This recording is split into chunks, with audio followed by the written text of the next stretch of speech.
60ഓളം ജീവനക്കാർ ജോലി ചെയ്യുന്നു എന്ന് പറയുന്ന കൊണ്ടോട്ടി താലൂക്ക് ഓഫീസിൽ വൈകിട്ട് 3 മണിക്ക് ശേഷം ജീവനക്കാരില്ലെന്ന് പരാതി. ദുരന്ത നിവാരണവുമായി ബന്ധപ്പെട്ട് പരാതി നൽകാൻ എത്തിയ പശ്ചിമഘട്ട സംരക്ഷണ ഏകോപന സമിതി പ്രവർത്തകരാണ് ഓഫീസിൽ ജീവനക്കാരില്ലാത്തതിനാൽ ഏറെ നേരം കാത്തുനിന്നത്.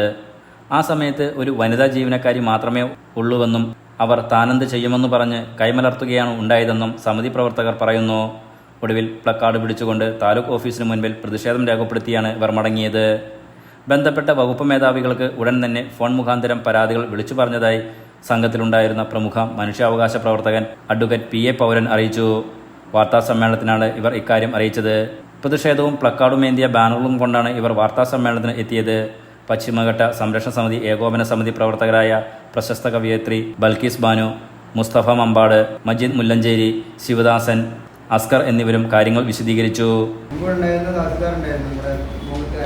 അദ്ദേഹം നടത്തുന്ന കൂടിപ്പോയി നടന്നുകൊണ്ടിരിക്കുന്നത് ഒരു യാതൊരു ലൈസൻസും ഇല്ല. അവിടെ ഒരു ദിവസം അത് നമ്മുടെ SP നേരിട്ട് വന്ന് കൂട്ടിക്കഴിഞ്ഞാൽ ശരി ദിവസം തുറക്കുന്നുണ്ട്. ഒരു ലൈസൻസും ഇല്ല. ഒരു കോഴികൾക്കൊന്നും ലൈസൻസ് ഇല്ല. ഞങ്ങൾ എല്ലാ കോഴികൾക്കെതിരെയും നിയമങ്ങൾ പാലിച്ചതിനെതിരെ ഞങ്ങൾ വീട് വെച്ചിട്ടുണ്ട്. വീട് കല്ലുകൊണ്ടും മണ്ണുകൊണ്ടും മണ്ണുകൊണ്ടും വെള്ളം ഉപയോഗിച്ച് തന്നെയാണ് മനുഷ്യൻ്റെ ആവശ്യമാണ്.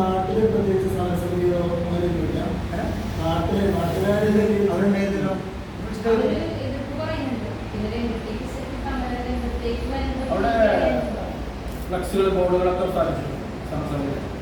Enlight news Kondotty.